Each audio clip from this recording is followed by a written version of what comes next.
Hallo und herzlich willkommen. In diesem Video geht es darum, wie man beim Blockflötenspiel Töne sanft beenden kann. Mein Name ist Vera Petri und ich gebe euch Tipps zu gutem und schönem Blockflötenspiel.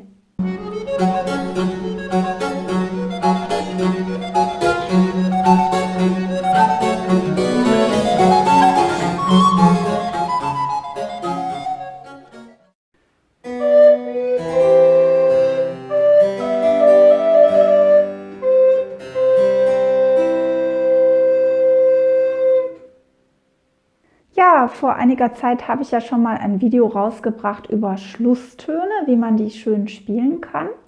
Und daraufhin hat mir eine Zuschauerin geschrieben, ob ich mal ganz allgemein was sagen kann dazu, wie man den Blockflötenton am Ende schön hinbekommt. Also, dass er nicht absinkt oder mit so einem Düt endet, ja, mit so einem Knall am Schluss. Also wenn er absinkt, haben wir halt das Problem, dass er dann auch zu tief wird. Und wenn ihr Düt macht, dann knallt es am Ende sozusagen. Das klingt auch nicht so charmant. Es geht aber trotzdem, den Flötenton am Schluss schön zu beenden, indem ihr vor allem eine gute Atemstütze habt, also eine Bauchatmung anwendet mit dem Zwerchfell. Das habe ich auch schon mal in einem Video erklärt, das könnt ihr euch gerne mal anschauen. 2 Videos sind das sogar. Das ist sozusagen schon mal die Grundlage. Aber natürlich könnt ihr noch viel mehr tun, nämlich das A und O ist, die Vorstellung zu haben, wie lang soll mein Ton klingen. Ja, also dass ich nicht spiele und gucke, was passiert, sondern ich habe ja in dem Stück den Ton mit einer bestimmten Länge und ich weiß ja, so soll er sein, und versucht euch dann vorzustellen, wie er klingen soll, wie er enden soll, vom Charakter her, sanft oder zackig. Und wenn ihr ihn sanft beenden wollt, dann stellt euch vor, zum Beispiel, dass er durch den Raum schweben muss, der Ton. Und wenn er drüben angekommen ist, dann ist er zu Ende.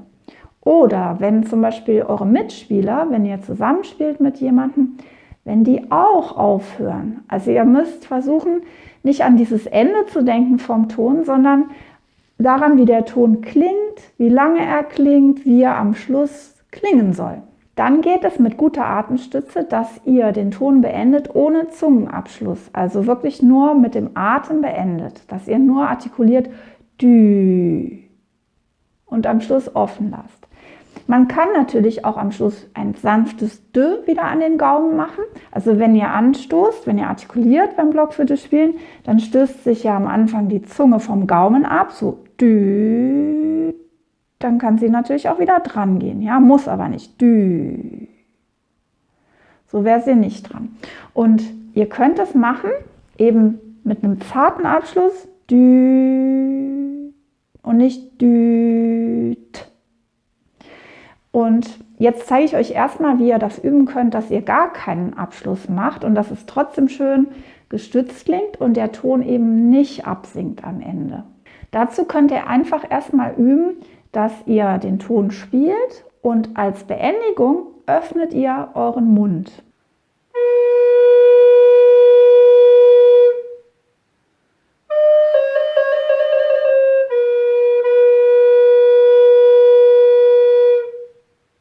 Wie gesagt, gut in den Bauch einatmen und sich vor allem gut vorstellen, wie soll mein Ton sein. Ich begleite meinen Ton sozusagen mit bis zum Ende und dann schließe ich ihn ab.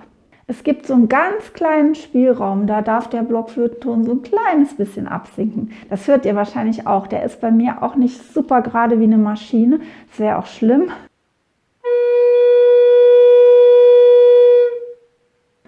In so einem gewissen Rahmen geht das und leidet die Intonation nicht. Und das macht ja auch den Charme des Blockflötentons aus. Aber ihr müsst halt gut aufpassen, das darf nur minimal sein. Wenn das gut klappt, dann könnt ihr das Gleiche mal machen mit Mund zulassen am Ende.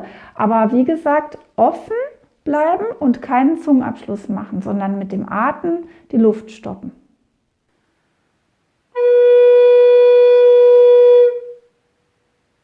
Und dann ist das auch die super Voraussetzung dafür, wenn ihr sagt, nein, ich möchte auf jeden Fall düt machen, also düt, man hört das jetzt nicht, dann ist diese Atemstütze und diese Vorstellung des Tones genauso wichtig und genauso nützlich, damit es eben kein düt wird, weil das klingt dann ein bisschen uncharmant.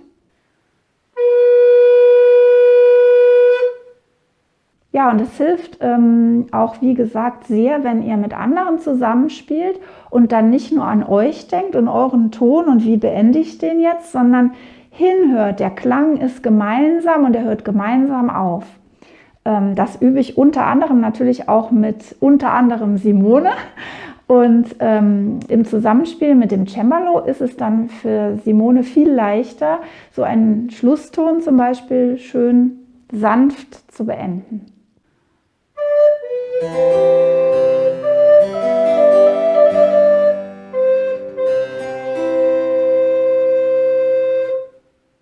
Und jetzt nochmal ohne Ft am Schluss.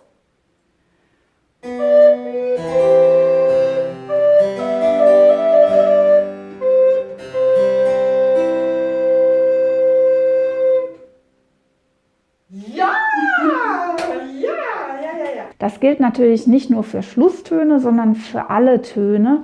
Und natürlich hört man es bei längeren Tönen mehr, was ihr da am Ende macht. Ja, ich bin mal gespannt, wie ihr damit zurechtkommt, ob das klappt. Schreibt mir mal gerne in die Kommentare und ich freue mich auch, wenn ihr meinen Kanal abonniert. Und ja, wünsche dann viel Spaß beim Testen und verabschiede mich bis nächste Woche. Tschüss!